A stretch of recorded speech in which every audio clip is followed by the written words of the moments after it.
Jæja, það var komin á hjólið.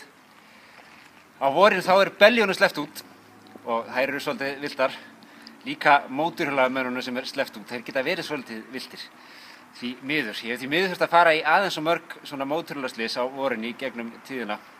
Þannig að farið endilega varlega og bara munið það að þið eru búin að vera inn í sófanum í alla vetur að þið þurfið kannski að komast aftur í svona smá æfingu.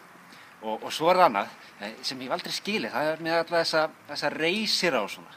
Þetta svona svipað eins og göturnar væru hérna fullar af einhverjum Ferrari sportbílum og svona. Því miður þá bara gatnakerfið ekki gert fyrir þennan rosa hraða sem þessi hjól komast á. Því miður, það bara þannig. Þannig að þó þið séu á einhverjum hjólum sem að komast alveg brjálæðislega hratt, þá gildi ekkert önnur umferðarlög þau hjól. Þið þurfið samt að fara varlega.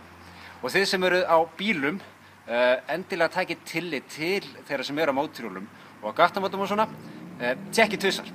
Athugið aftur, var þetta hjól sem ég sá og munið það að þetta getur blekkt maður svolítið fjarlægðin hversu langt hjól í burtu og svona.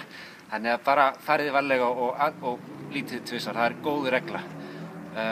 Já, og farið bara varlega. Og svo bara munið þeir sem eru á hjólum, þetta bara töff sko. Eins og ég svo sem engin hjólamaður.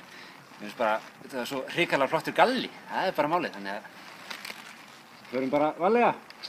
See you.